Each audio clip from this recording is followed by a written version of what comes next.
today I'm going to give away a free t-shirt, bring you the book of the week, bring you comics news, and reveal the books I bought this week. How y'all doing? I'm Victor, and you are watching the Comic Hero Show. Now take that logo!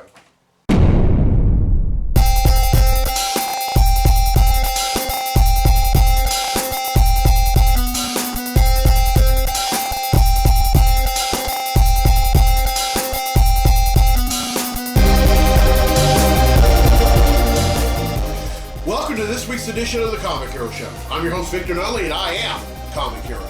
This month is Diabetes Awareness Month. Now, diabetes is a group of diseases that results in too much sugar in the blood. Now, there are 4 common types of diabetes. Now, the first one is type 2. This is when the body doesn't either produce enough insulin or it resists. Now, out of the 4, this one is the most common that a person that can be developed with. Now, the second is type 1. This is when the pancreas produces little or no insulin. Now, this type is common within children. There have been a few cases of adults developing type 1, but not very often. Not very often as children. And the third is prediabetes. This is when a person's blood sugar is high, but not exactly high to be type 2. And without treatment, they could develop type 2 diabetes within 10 years. And then the last one is gestational diabetes. This is this form of diabetes only occurs within pregnant women. Now, it goes away as soon as they give birth, but they're at high risk of developing type 2 later in life. Now, some of the symptoms for diabetes: increased thirst, frequent urination, extreme hunger, unexplained weight loss, presence of ketones in the urine, fatigue, irritability, blurred vision, sores that heal very slowly, and then frequent infections. Now, for men, they can have gum infections and skin infections. Now, for women, it's those two, and then vaginal infections. And so, if you're experiencing any of these symptoms, go get checked out, please, ma'am, please, sir. And this is a diabetes comic hero tea, a diabetes awareness comic hero tea. And inside the speech bubble, you have drops of blood, and then right here is this patch, which is a diabetes awareness month patch. And then right here, this is in memory of all those that have lost their lives to diabetes. Diabetes can result in death if you don't seek treatment for it. Now, unfortunately, there's not a cure for it, but it can be treated. Any of those 4 types can be treated. I personally know some folks who either have or have had diabetes. Most of them are family, and then some of them are very close friends.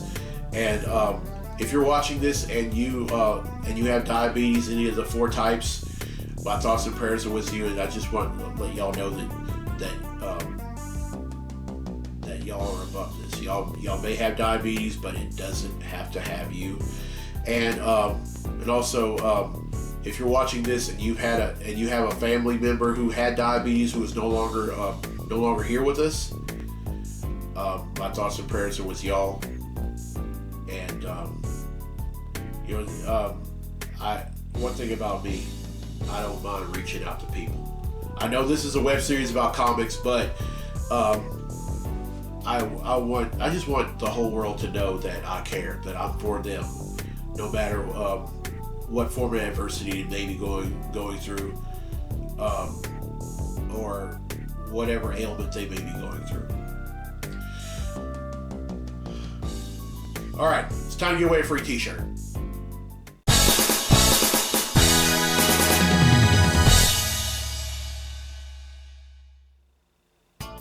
All right, on last week's episode, I asked, who is the Justice League's first major villain? Now, I gave a hint on last week's episode of the show and on social media that they faced this villain in The Brave and the Bold number 28 in 1960. Well, the correct answer is Starro the Conqueror. And 4 people have answered correctly, and because they've answered correctly, your names have been entered in a drawing for a free tea. And that drawing takes place right now. So the winner of the free tea for this week's episode of the show is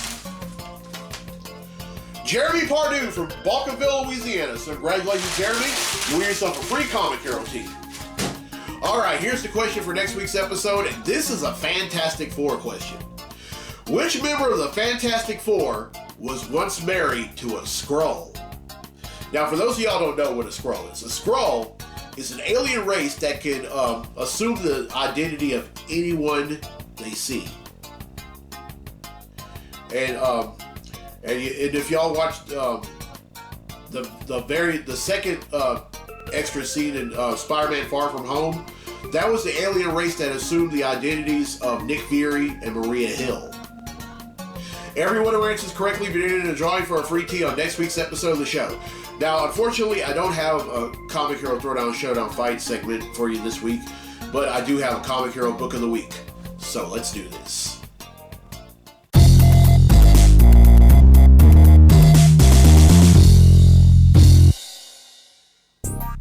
Alright, my book of the week is a book that just ended by Marvel, and that was The Superior Spider-Man. Now, this book would have gone on, but it got canceled, so writer Christos Engage and artist Mike Hawthorne had to end the book. And now, this book just started at the end of last year. It was actually spinning out of the events of Spider-Geddon. And it's pretty much, it stars Otto Octavius as the Superior Spider-Man, but he moves to San Francisco and takes on the guise of Dr. Elliot Tolliver. And he's working at Horizon Labs in San Francisco, which Horizon Labs was previously, if that sounds familiar to some of you Spider-Man readers, this was the lab that Peter Parker had worked at. And then when Otto Octavius switched bodies with him, he ended up developing this ego, and then ended up buying them out, and then it became Parker Industries. But Dr. Max Modell, who was over Horizon Labs, had bought back what was left of Parker Industries and relocated over to San Francisco. And Octavius, under the guise of Dr. Elliot Tolliver, had decided to work there. And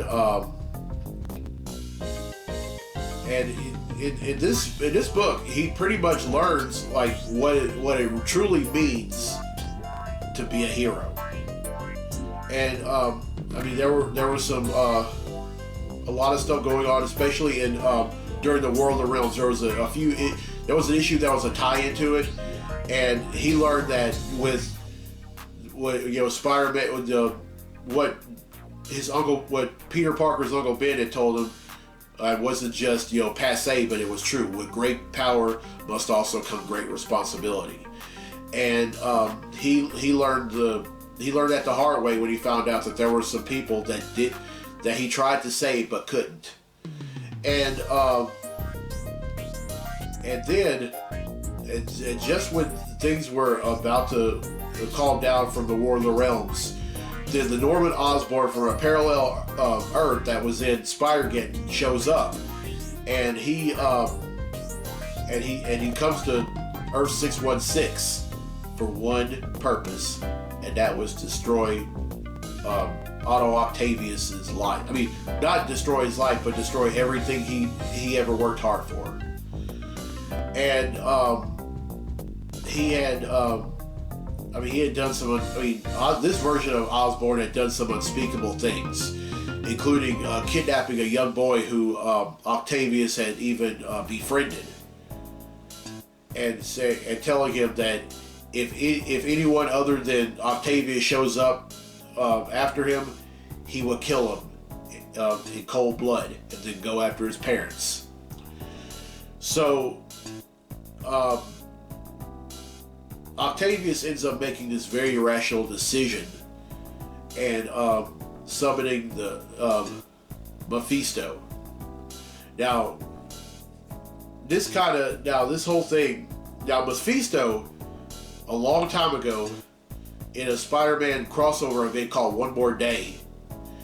Well, both Peter Parker and Mary Jane had decided to summon Mephisto, and they made a deal with the devil pretty much by deadering their marriage in order to save Aunt May's life. And, for those of y'all that remember during Civil War, after Peter Parker had willingly unmasked himself to the entire world, a sniper ended up shooting Aunt May, and she almost dies. So and there was nothing that any sorcerer or any doctor could do to save her from dying. So they made a very hard sacrifice and did away with their marriage in order to save her life. Well, Otto, on the other hand, does something different. Instead of at first what Otto wanted to do, he wanted to do away with Norman Osborn and strip him of his powers. By the way, he has this version of Norman Osborn has all of Spider-Man's powers, and then he has like 4 extra arms. Yeah. But then Mephisto says he couldn't do that. So what does Otto do? He makes a very irrational decision and say, okay, restore me to my factory settings. I want to be Dr. Octopus again. And this doesn't really bode well with a lot of folks that were supporting characters in this book, including Dr. Anna Marconi, who was actually in a relationship with Otto in the first volume of the Superior Spider-Man, which was about 6 or 7 years ago. And then also with one of his budding scientists over at Horizon Labs, who he ends up in a relationship with. But he felt like this was the only way to do it. And so Mephisto chases him back to Dr. Octopus, and he goes and he beats the snot out of Norman Osborn and sends him back to his universe. And then as a way of covering up Octavius for doing this, Dr. Max Modell ends up telling everyone that Dr. Elliot Tolliver had perished in the explosion at Horizon Labs. I mean, I hate that this book got canceled. I really do, because I had a lot of hopes for that book. I mean, I not only that, but Christos Gage, and I mean, a great writer. I mean, I've been reading a lot of his books for about 15 years. And then I have all the respect in the world for artist Mike Hawthorne. I mean, he's no stranger to Spider-Man. He's even penciled some issues of the Amazing Spider-Man. But I first noticed him when he was doing artwork on Daredevil. And much success go out to these two guys in their future endeavors, especially Mike Hawthorne. Love y'all. I mean, y'all are awesome. Hate the book that had to be canceled, but it's business. And because of that, I understand. Alright, that's it for the book of the week. Now it's time for Comically Speaking, so without further ado, let's talk comics!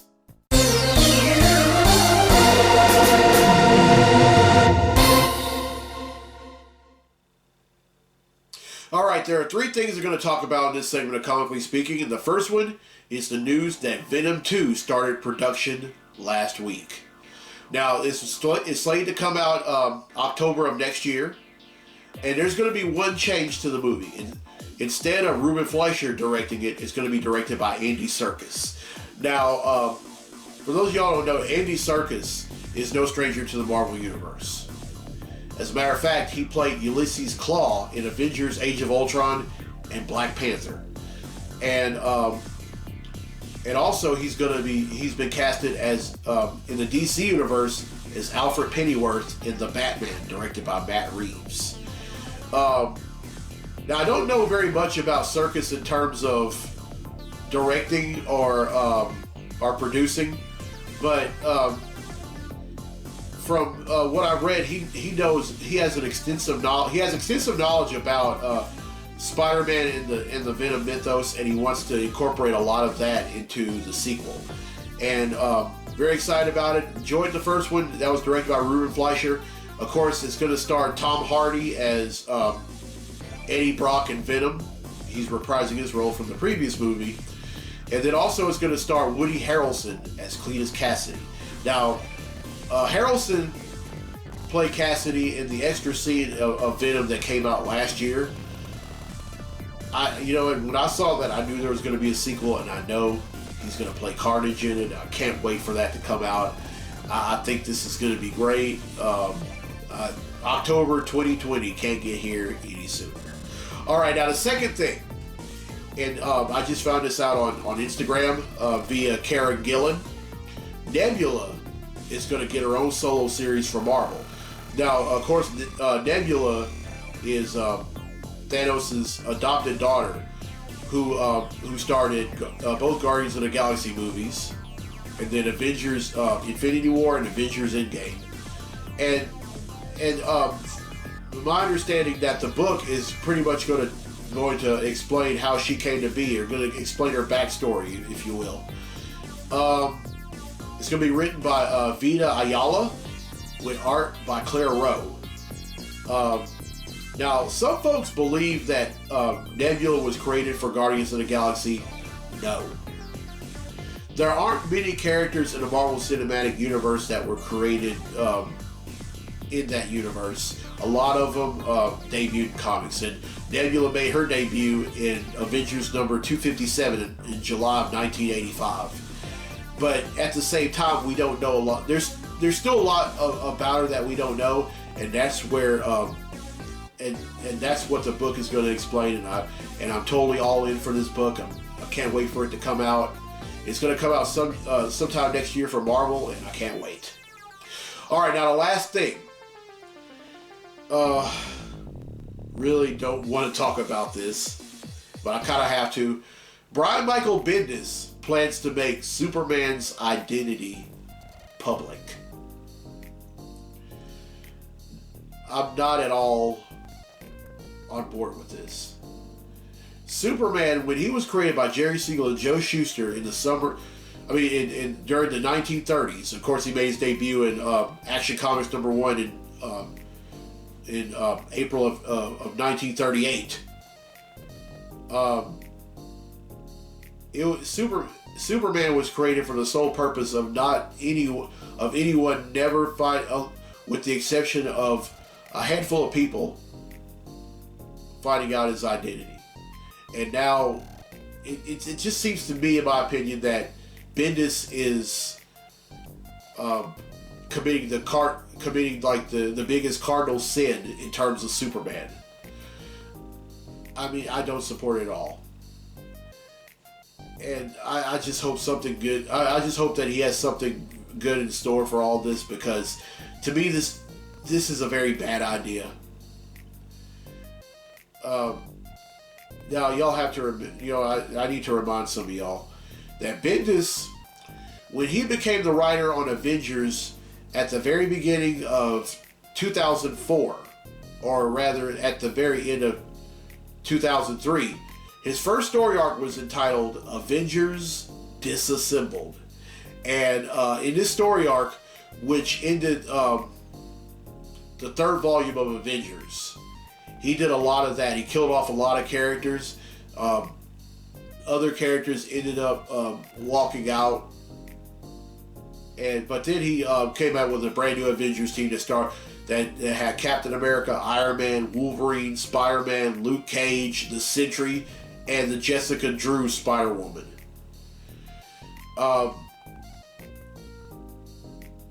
So, there may be a silver I mean, I don't know. I just think it's a bad idea. Because he's committing like a cardinal sin of Superman. But maybe he has something else in store. This is huge. I mean, the last time that a writer ever did something like this was when Mark Millar did Civil War, and in it, Spider-Man revealed his identity to the world as Peter Parker. Of course, things only got better, but at the same time, very strange from there. But I guess we'll see. All right, that's it for Comically Speaking. Let's get to the comics I bought this week. Comic books I bought this week.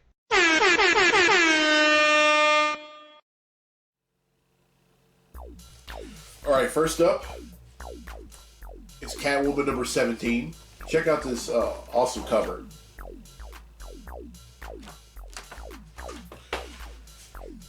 All right, Detective Comics number 1015. Now, these are some very special covers that DC is doing for the Year of the Villain.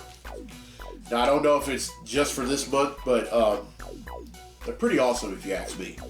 All right, next up is Falling Angels number 1.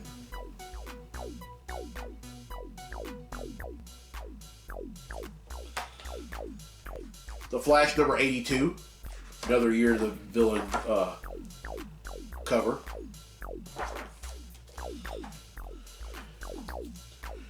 New Mutants number 1.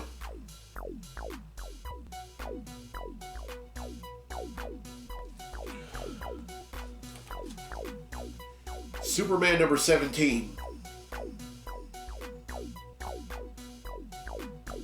And finally, X-Force number 1. This is a variant cover, by the way.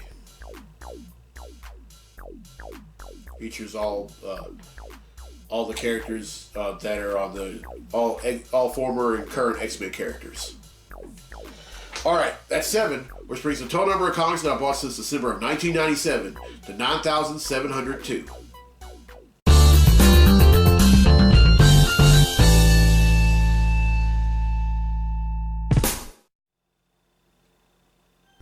Alright, well, I hope you enjoyed this week's episode. Here's a question again for a free tea for next week's episode. Which member of the Fantastic Four was once married to a Skrull? Everyone who answers correctly will be entered in a drawing for a free tea on next week's episode of the show. And congratulations to Jeremy Pardue from Balkanville, Louisiana, who won a free tea on this week's episode.